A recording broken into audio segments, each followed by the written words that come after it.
when my wife, Emily, looked me straight in the eyes and said, "I'm dating other men now. If you really love me, you'll fight to win me back." She expected anger. She expected me to beg, to cry, maybe even to compete with strangers for a marriage we had already built together. Instead, I simply smiled. That smile confused her more than any argument ever could. She thought I was too weak to leave.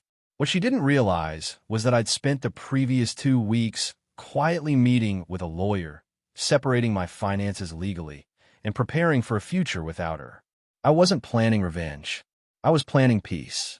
4 months before that conversation, our marriage had been falling apart. Emily became distant, secretive, and strangely confident.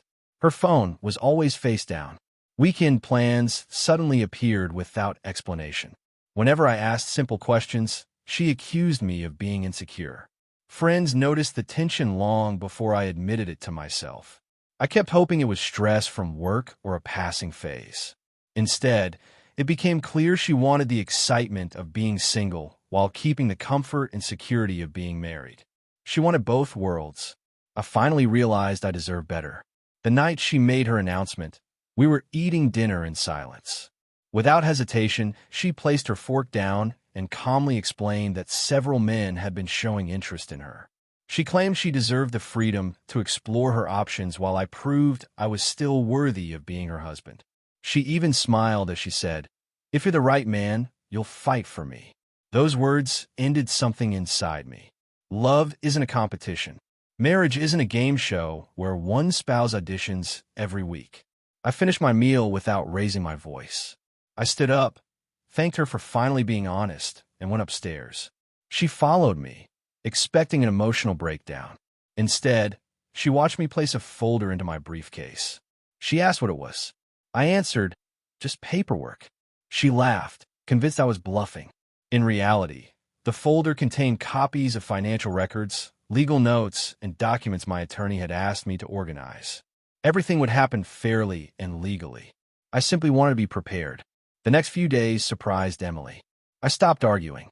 I stopped checking where she went. I focused on my work, visited the gym again, reconnected with old friends, and spent weekends with my parents. My happiness seemed to irritate her. She would mention expensive dinners with other men just to get a reaction. I would politely nod and continue reading my book. She couldn't understand why I wasn't playing the role she had written for me. The less attention I gave the drama, the more frustrated she became. One evening she announced she would be gone for the weekend. "Don't wait up," she said with a grin. "Maybe this will finally make you fight." I simply replied, "Drive safely." After she left, the house felt strangely peaceful.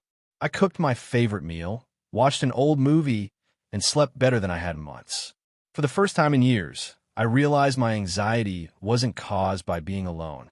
It had been caused by living with someone who no longer respected me. On Monday morning, I met with my attorney again.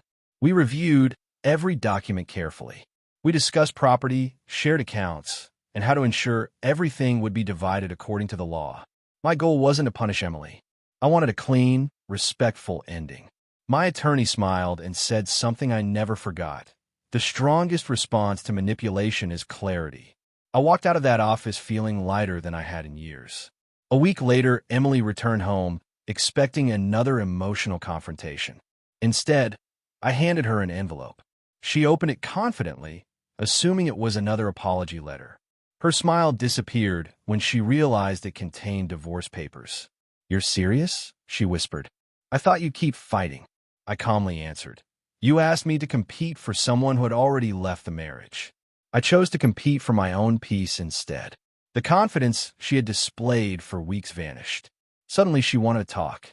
She insisted the dating had only been a test. She claimed she never expected me to actually leave. She reminded me of our good memories, our vacations, our dreams. I listened respectfully, but asked one simple question.